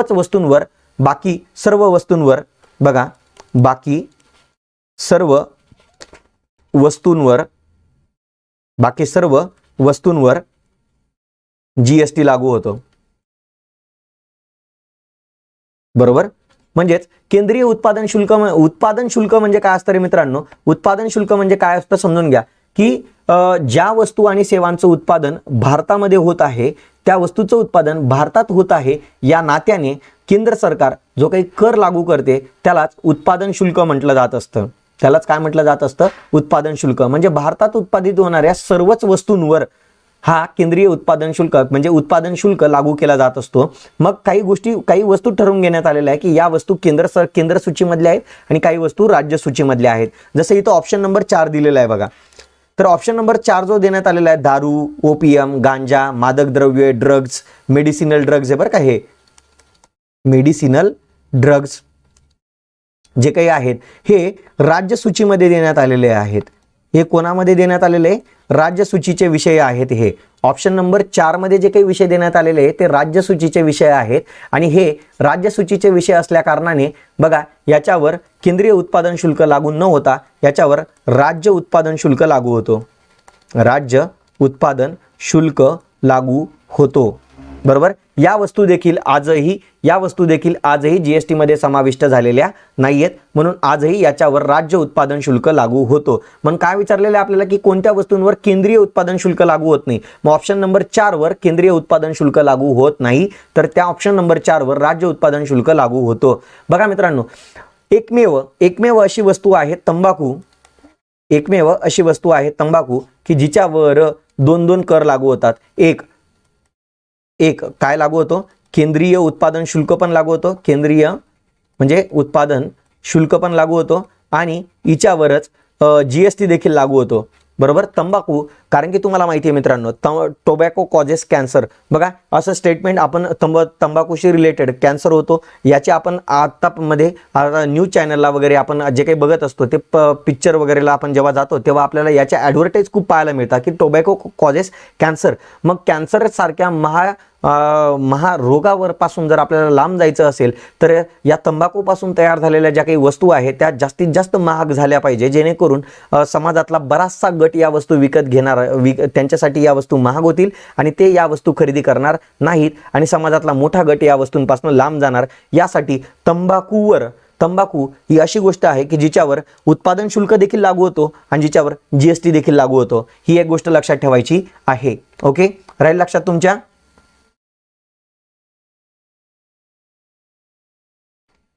ओके, पुढे बघा, पुढचा प्रश्न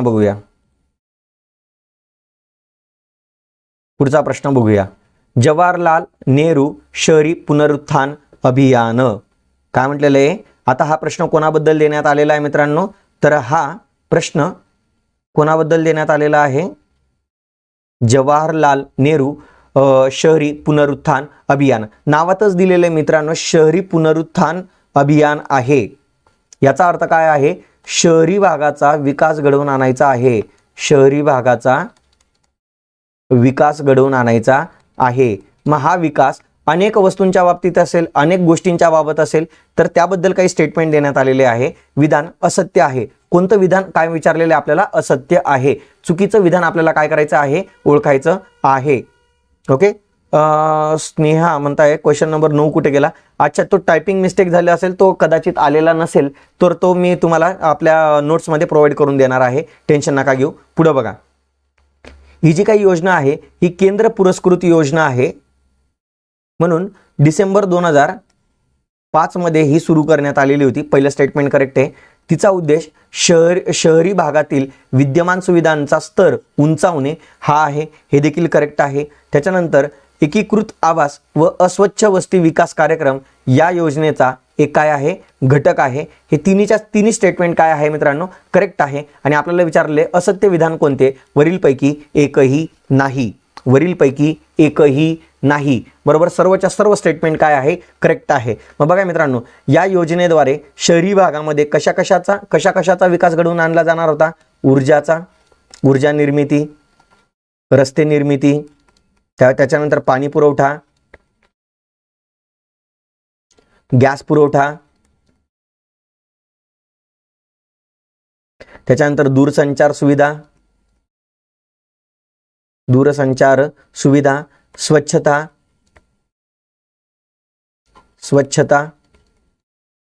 त्याच्यानंतर आपण असं म्हणूया वेस्ट मॅनेजमेंट म्हणजे घनकचरा व्यवस्थापन. ओके, तर अशा अनेक गोष्टींच्या बाबत जो काही विकास घडवून आणायचा होता आपल्याला, तर हा विकास घडवून आणण्यासाठी या जवाहरलाल नेहरू शहरी पुनरुत्थान अभियानाचं काय करण्यात आलेलं होतं, हे अभियान सुरू करण्यात आलेलं होतं. ओके, ऑप्शन नंबर काय येणार आहे याचा 4. ऑप्शन नंबर काय येणार आहे याचा 4 येणार आहे. ओके, चलो पुढे जाऊया, पुढचा प्रश्न बघूया. आता इथं 11वा प्रश्न काय करण्यात आलेला आहे, देण्यात आलेला आहे. 11व्या प्रश्नामध्ये इथं काही उद्योग देण्यात आलेले आहेत आणि त्या उद्योगांचं राज्य विचारण्यात आलेलं आहे. मित्रांनो आपल्याला इथं काय करण्यात आलेलं आहे, उद्योगांचं राज्य विचारण्यात आलेलं आहे. बघा मित्रांनो, इथं तुम्हाला माहित आहे की नानगल जो खत कारखाना आहे मित्रांनो, नानगल खत कारखाना जो काही आहे हा पंजाब राज्यात आहे. रूरकेला लोह पोलाद प्रकल्प जो काही आहे मित्रांनो तो ओरिसा राज्यामध्ये आहे. कुठं आहे तो, ओरिसा राज्यामध्ये आहे. बघा मित्रांनो, नानगल खत कारखाना जो आहे हा 1961ला स्थापन झालेला होता. त्याच्यानंतर रूरकेला जो काही लोह पोलाद प्रकल्प आहे मित्रांनो, तर या रूरकेला लोह पोलाद प्रकल्पामध्येच बघा मित्रांनो बरोबर हा ओरिसा राज्यामध्ये आहे आणि या लोह पोलाद प्रकल्पाच्या अंतर्गतच एक Rourkela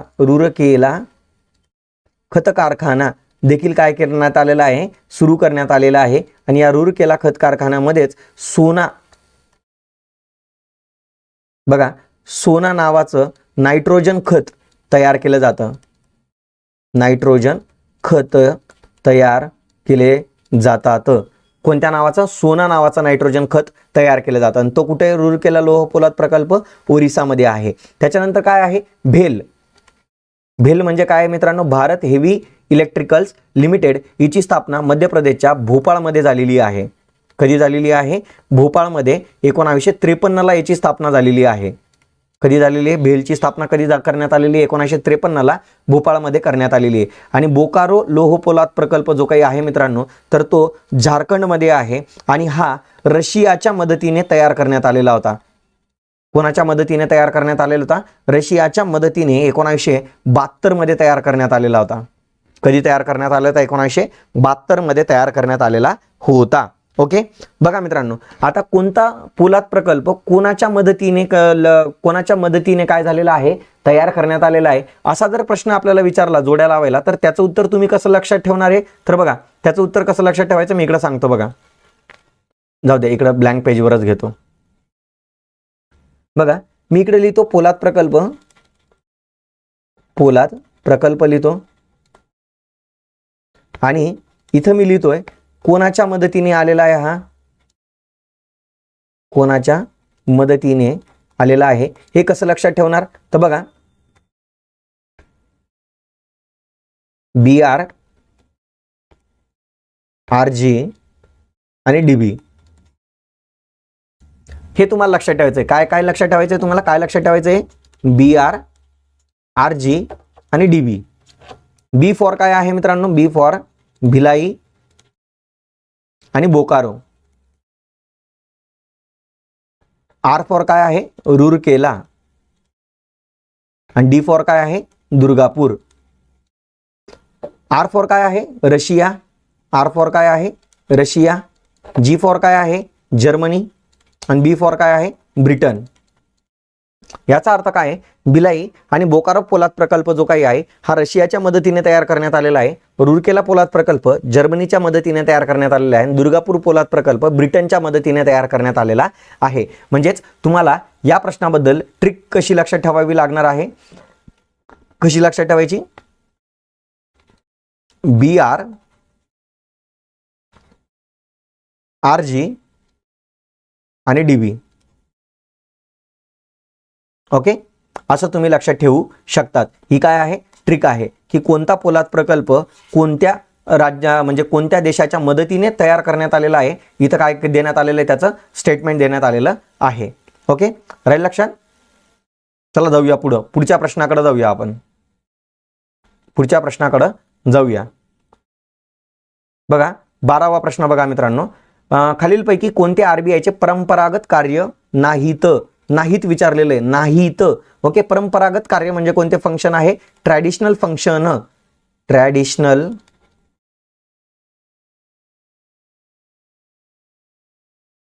functions of RBI. Traditional function म्हणजे काय रे मित्रांनो, की जे RBI ने स्वतःच्या स्थापनेपासून केलेली आहेत, ती स्थापनेपासून मग आरबीआयच्या स्थापनेपासून आरबीआयला जी काही कार्य नेमून देण्यात आलेली आहे, ही कार्य नेमून देण्यासाठीच कोणता कायदा करण्यात आलेला होता? कोणता कायदा करण्यात आलेला होता? RBI act 1935. आरबीआय कायदा 1935 काय करण्यात आलेला होता? फॉर्म करण्यात आलेला होता. आणि या कायद्यानुसार बघा, या कायद्यानुसार जे जे कार्य आरबीआय करते त्या कार्यालाच कोणती कार्य म्हटलं जातं? परंपरागत कार्य म्हटली जातात. ओके, राहील लक्षात. म्हणजेच काय, आरबीआयच्या स्थापनेसाठी जो कायदा करण्यात आलेला होता, आरबीआय कायदा 1934चा आहे. आरबीआय कायदा 1934चा आहे आणि आरबीआयची स्थापना 1 एप्रिल 1935ला झालेली आहे. ओके, स्थापना कधी झालेली? 1 एप्रिल 35ला. आणि आरबीआयचा कायदा कधीचा आहे? 34चा कायदा आहे. बरोबर. मग आरबीआय कायदा 1934 नुसार जी कामं आरबीआयने केलेली आहेत अशा सर्व कार्यांना ट्रॅडिशनल फंक्शन्स ऑफ आरबीआय असं म्हटलं जात असतं. ओके, परंपरागत कार्य म्हटले जात असतात. आणि महत्त्वाची गोष्ट लक्षात ठेवा की 1949ला एक आपण ऍक्ट केलेला होता, बँकिंग रेग्युलेशन ऍक्ट, बरोबर, 1949ला. आणि यानुसार आरबीआयचे इतर बँकांवर नियंत्रण ठेवण्यात आले. बरोबर. मग या बँकिंग रेग्युलेशन ऍक्ट नुसार जे जे कार्य आरबीआय करते त्या कार्यांना पर्यवेक्षणात्मक कार्य म्हणतात. कोणते कार्य म्हणतात? पर्यवेक्षणात्मक कार्य म्हणतात. सुपरविजनरी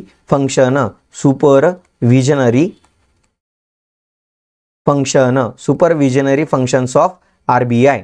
ओके, मग बघा आता, ज्याच्याद्वारे बँकांवर काय ठेवते? नियंत्रण ठेवते. बरोबर. मग पहिला प्रश्न बघा, म्हणजे पहिला ऑप्शन बघा काय आहे? चलन निर्मितीची मक्तेदारी. यस, तुम्हाला माहिती आहे मित्रांनो की सुरुवातीला भारतासाठी चलन निर्मितीची जी मक्तेदारी आहे ही 1862 पासून ब्रिटन सरकारकडे होती. कोणाकडे होती? ब्रिटन सरकारकडे होती. ओके, ब्रिटिश सरकारकडे होती. ब्रिटिश सरकार भारत सरकारसाठी चलन निर्मिती करत होते. आणि जशी आरबीआयची स्थापना झाली तसं आरबीआयने चलन निर्मितीची मक्तेदारी काय केली? निर्माण केली. म्हणजेच काय, भारतामध्ये आरबीआय सोडून दुसरं तिसरं कोणीच चलन निर्मिती करू शकत नाही. हे आरबीआयचं परंपरागत कार्य आहे. ओके, त्याच्यानंतर अर्थविषयक आकडेवारी जाहीर करणं हे देखील आरबीआयचं परंपरागत कार्य आहे. पूर्वीपासूनच आरबीआय अर्थविषयक आकडेवारी काय करत असते? जाहीर करत असते. त्याच पद्धतीने विनिमय दर स्थैर्य ठेवणे हे देखील आरबीआयचं परंपरागत कार्य आहे. त्याच पद्धतीने पतनियंत्रण करणे, क्रेडिट कंट्रोल करणे हे देखील काम कोणाचं आहे? पतनियंत्रणाचं कार्य, पतनियंत्रण करणे हे देखील आरबीआयचं कार्य आहे. सरकारची बँक, कोणाची बँक? सरकारची बँक म्हणून कार्य करणं हे देखील आरबीआयचं कोणतं कार्य आहे? परंपरागत कार्य आहे. परंतु चौथा जो काही ऑप्शन देण्यात आलेला आहे तो काय म्हटलेला आहे? बँकांच्या विलिनीकरणावर नियंत्रण. कोणावर नियंत्रण ठेवतोय आपण? बँकांच्या विलिनीकरणावर नियंत्रण ठेवतोय. आणि हे काम कोणत्या ऍक्ट नुसार करून दिलेलं आहे? बँकिंग रेग्युलेशन ऍक्ट 1949 नुसार करून देण्यात आलेलं आहे. म्हणून लक्षात ठेवा मित्रांनो, बँकिंग रेग्युलेशन ऍक्ट 1949 नुसार जे कामं नेमून दिली जातात त्याला पर्यवेक्षणात्मक कार्य म्हटलं जातं. म्हणजे ऑप्शन नंबर 4 हे आरबीआयचं पर्यवेक्षणात्मक कार्य आहे. आणि आपल्याला तेच विचारलेलं आहे की कोणतं कार्य नाहीये परंपरागत? मग 4 नंबरचं कार्य परंपरागत कार्य नाहीये. ओके, ऑप्शन नंबर काय येणार आहे त्याचा? ऑप्शन नंबर काय येणार आहे? 4 येणार आहे. ओके, पुढे बघूया. पुढचा प्रश्न बघूया, 13 नंबरचा प्रश्न की खालीलपैकी कोणत्या समितीच्या शिफारसीनुसार डिसेंबर 1969 मध्ये अग्रणी बँक योजनेलाच लीड बँक स्कीम म्हणतात. कोणती बँक स्कीम म्हणतात? लीड बँक स्कीम म्हणतात. बघा, लीड बँक स्कीमसाठी काय करण्यात आलेलं होतं? 1969 मध्ये राष्ट्रीय ग्रामीण, बघा मित्रांनो, याच्यासाठी काय करण्यात आलेलं होतं? राष्ट्रीय पत पाहणी समिती काय करण्यात आलेली होती, स्थापन करण्यात आलेली होती. बरोबर, राष्ट्रीय पत पाहणी समिती काय करण्यात आलेली होती, स्थापन करण्यात आली होती, जिचे अध्यक्ष होते धनंजयराव गाडगीळ. आणि या धनंजयराव गाडगीळ यांनी काय केलेलं होतं, एक क्षेत्रीय दृष्टिकोनासाठी एक योजना तयार केली. एक योजना तयार केली. काय तयार केली, एक योजना तयार केली. तिलाच अग्रणी बँक योजना म्हटलं जाऊ लागलं. अग्रणी बँक योजना म्हटलं जाऊ लागलं. ओके, बरोबर. मग ही अग्रणी बँक योजना नेमकी काय आहे, की या योजनेमध्ये काय केलं जातं, एका बँकेला एक जिल्हा काय केला जातो, दत्तक दिला जातो. याचा अर्थ काय आहे मित्रांनो, की इथं एका बँकेला एक जिल्हा दत्तक देऊन टाकायचा आणि त्या जिल्ह्याचा सर्वांगीण विकास घडवून आणायची जबाबदारी त्या बँकेची असते. म्हणून त्या बँकेला त्या जिल्ह्याची अग्रणी बँक म्हणतात. राहील लक्षात.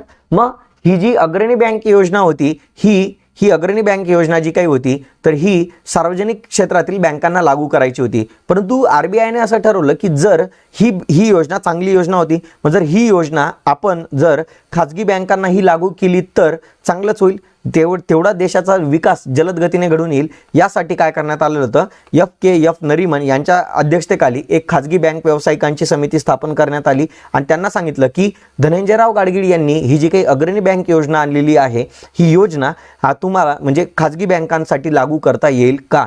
आणि या FKF नरीमन समितीने देखील काय केलेलं होतं की अग्रणी बँक योजना ही खाजगी बँकांना देखील लागू करावी असं त्यांनी काय केलं होतं, शिफारस केलेली होती. आणि त्याच्यानुसार पुन्हा ही जी काही धनंजयराव गाडगीळ यांची ही जी काही अग्रणी बँक योजना होती, मग ही सार्वजनिक बँका आणि खाजगी बँका आणि सहकारी बँका अशा सर्वच प्रकारच्या बँकांनी मिळून काय केलेली होती, राबवण्यात आलेली होती. ओके, समजलं, राहील लक्षात. आणि या 2009 मध्ये काय करण्यात आलं होतं, 2009 मध्ये 1969ला जेव्हा ही योजना सुरू करण्यात आलेली होती, तर तेव्हा 1969 ते 2009 अशा 40 वर्षांमध्ये या योजनेचा आढावा घेण्यासाठी उषा थोरात यांच्या अध्यक्षतेखाली तत्कालीन एक समिती स्थापन करण्यात आलेली होती.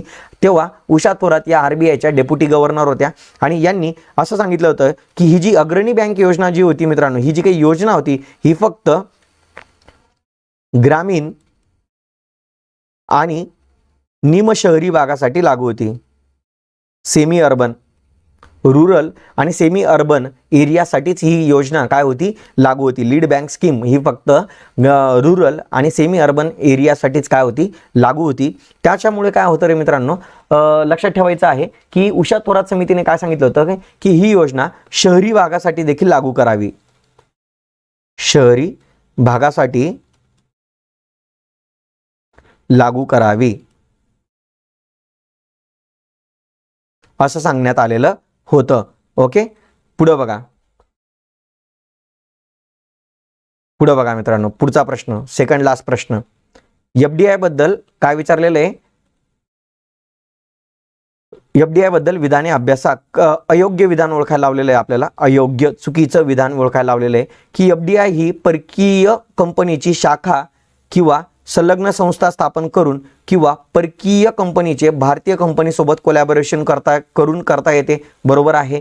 यात भारतीय कंपनीचे कमीत कमी 10% भाग भांडवल विकत घेऊन ही गुंतवणूक आपल्याला करता येते. बरोबर आहे. आणि या गुंतवणुकीमुळे गुंतवणूकदाराला पूर्णपणे कायदेशीर नियंत्रण, मालकी हक्क प्राप्त होत नाहीत. हे स्टेटमेंट चुकीचं देण्यात आलेले तर प्राप्त होतात. मग चुकीचं विधान कोणते, फक्त स्टेटमेंट C. आता FDI काय असते एकदा डिटेलमध्ये व्यवस्थित समजून घेऊया. बघा मित्रांनो, FDI काय असतं, जे अनिवासी व्यक्ती आहेत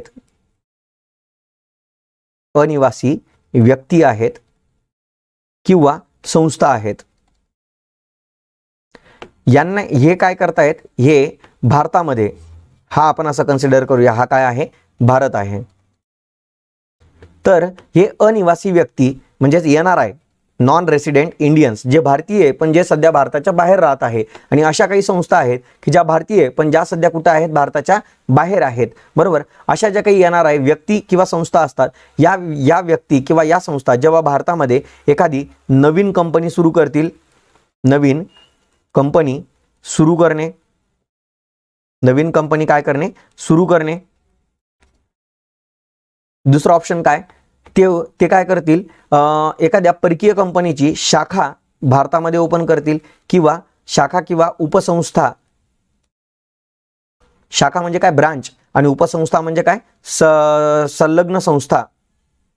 संलग्न संस्था ज्याला आपण सबसायडरी म्हणतो. काय म्हणतो, सबसायडरी म्हणतो. बरोबर, सबसायडरी स्थापन करणार, किंवा एखाद्या भारतीय कंपनीसोबत टायअप करून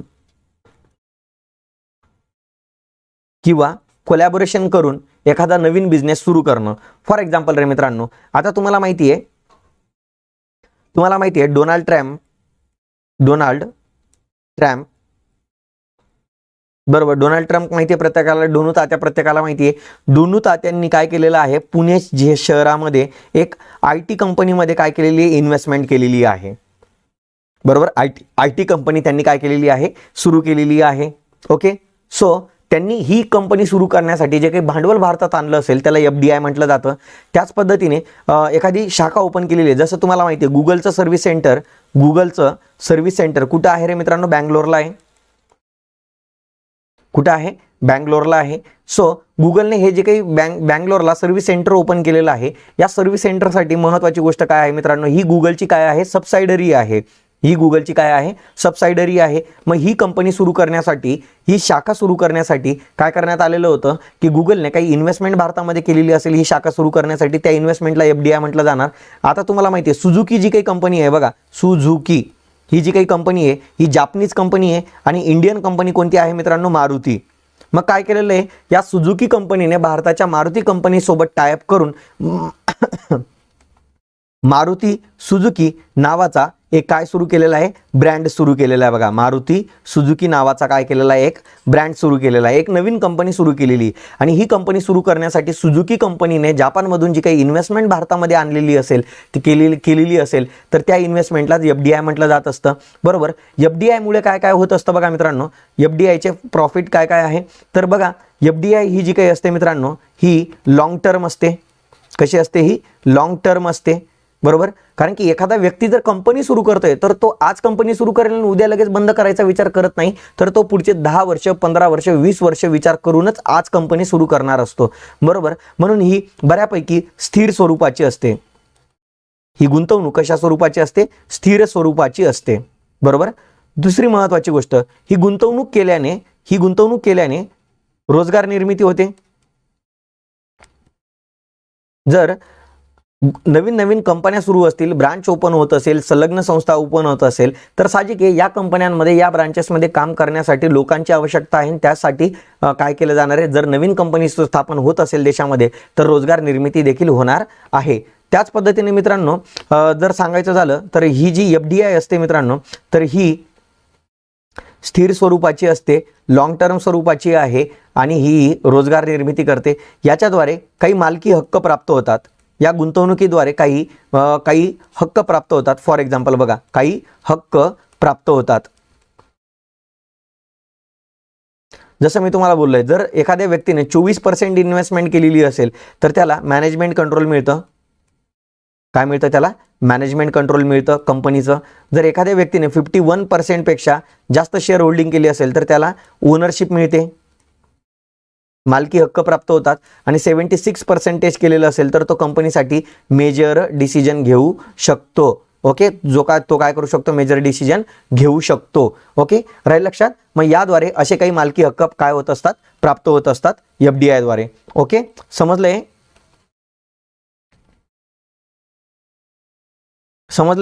चला पुढच्या प्रश्नाकडे जाऊया. म्हणजे इथं C स्टेटमेंट काय आहे, रॉंग आहे. इथं काय म्हटलेलं, मालकी हक्क प्राप्त होत नाही, म्हणून हे स्टेटमेंट काय झालेलं आहे, रॉंग झालेलं आहे. ओके, म्हणून ऑप्शन नंबर काय येणार आहे, C. पुढचा प्रश्न बघा, लास्ट प्रश्न. 1984 मध्ये स्थापन करण्यात आलेल्या आबेद हुसेन समितीच्या मुख्य शिफारसी कोणत्या आहेत? बघा, परकीय व्यापारासंदर्भात ही समिती स्थापन झाली होती 1984ला. या समितीने काय काय शिफारसी केल्या? पहिलं स्टेटमेंट बघा, दीर्घावधी व्यापार धोरण जाहीर करावं आणि हे स्टेटमेंट स्वीकारण्यात येऊन व्ही.पी. सिंग यांनी, कोणी? व्ही.पी. सिंग यांनी 1985ला त्रैवार्षिक आयात निर्यात धोरण जाहीर केलं होतं. आयात निर्यात धोरण जाहीर केले. ओके, पहिलं स्टेटमेंट करेक्ट आहे. पासबुक योजना सुरू करावी याने सांगितलेलं होतं, बरोबर. त्याच पद्धतीने आर्थिक वाढ आधारित निर्यात असावी, म्हणजे निर्यात जी आपण करतोय त्या निर्यातीचा प्रमुख उद्देश जो काही असला पाहिजे तो काय असला पाहिजे म्हणे? आर्थिक वाढ हा असला पाहिजे म्हणे. इकॉनॉमिक ग्रोथ असणं गरजेचं आहे, बरोबर. त्याच्यामुळे तिन्ही स्टेटमेंट काय केलेले आहे? त्यांनी शिफारसी केलेल्या आहेत. म्हणून वरीलपैकी सर्व या काय आहेत? शिफारसी आहेत आबिद हुसेन समितीच्या. ओके ओके, समजलंय मित्रांनो? समजलंय? आजच्या लेक्चरमध्ये आपल्याला काय करायचे होते? एवढे क्वेश्चन्स आपल्याला काय करायचे होते? सॉल्व्ह करून घ्यायचे होते. ओके, चलो, आजच्या लेक्चरमध्ये आपण 15 टॉपिक कंप्लीट केलेले. आज आपला 4था दिवस कंप्लीट झालेला आहे. याचा अर्थ आपण 15 चोक 60 टॉपिक्स आपण काय केलेले? इकॉनॉमिक्सचे कव्हर केलेले आहेत.